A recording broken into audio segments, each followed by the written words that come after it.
Babin, you are recognized for 5 minutes. Thank you very much. Thank you for being here, Madam Secretary. First question, in the Houston area, which I represent, we're eager to hear from DOE on the Regional Clean Hydrogen Hub funding, which I'm told will be announced any day now.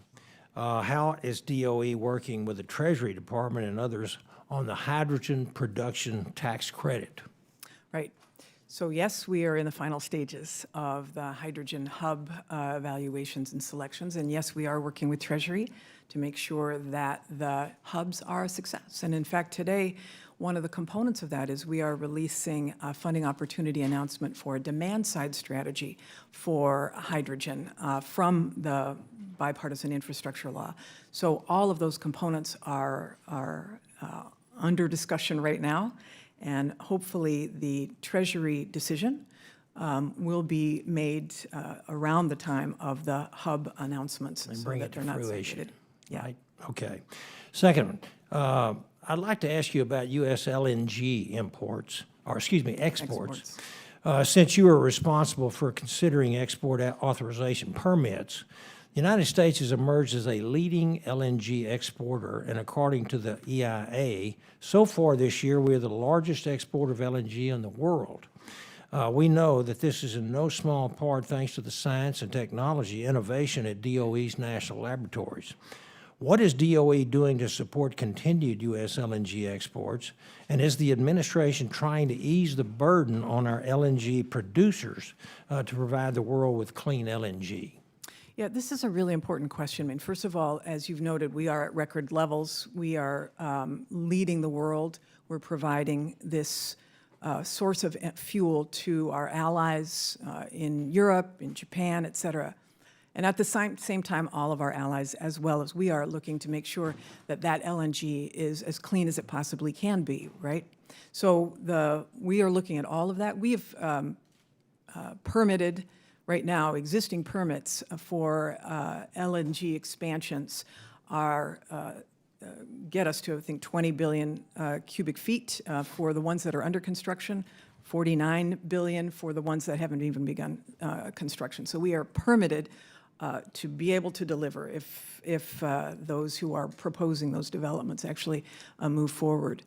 But we have to make sure, honestly, as a nation and the industry, that the demand side of the equation will demand that methane leakage has been taken care of and that CO2 all greenhouse gases associated with LNG have been taken care of. And so that's part of what our research now is. How do we do methane monitoring, methane mitigation in partnership with industry to make sure that the LNG is in fact the cleanest in the world, and that's a lot of what DOE's focus has been on from our Fossil Energy and Carbon Management Office. There's no question about it. It's the cleanest. Speaking of permits, you mentioned permits. It's disappointing to see this administration that has taken actions, many actions that really denying permits, prohibiting drilling and production on U.S. public lands here just recently in Alaska, which has essentially crippled much of our own domestic energy production. In fact, I think we're down to 1 million barrels less production today than we have been in the last 3 years. Okay, well, if that's not right, then you can tell me what the correct number is, but I know we're not producing as much as we were. Would you agree that buying oil from other countries actually supports dirtier, less clean energy production and more pollution?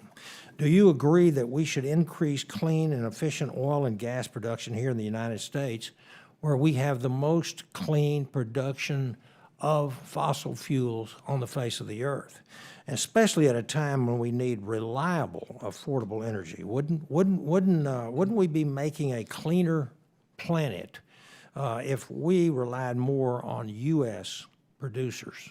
I know that's several questions in once, but if you could answer. Let me first, with respect, if you look at the Energy Information Administration, they are projecting, and right now we are at record levels of production of oil and gas. The United States is more than ever before, more than before COVID. We are producing at record levels. We're at I think, 12.7 million barrels per day, or we will be by the end of this year. We'll be at 13 million by next year. So there is no blocking of production in the United States. So we are continuing to move, and we will continue to see that happen. I do think, though, it is important, if we want to address this big question about climate, that the oil and gas industry partner on the solutions to mitigate the greenhouse gases that are produced. And so the partnering with the industry on geothermal exploration, for example, or on obviously carbon capture and sequestration are very important components of the overall push, which is to expand clean energy, not just in the United States, but globally. But you didn't quite answer it. Should we be more relying on our own domestic production? We want to. We are relying on our own, and I would say relying on our own so that we also because of price. I mean, oil, of course, is traded on a global market, but if we develop our own clean sources in the United States, we won't be subject to a volatile market, where decisions about production are made by those with whose values we do not share. Thank you. We yield back. Gentlemen, yield.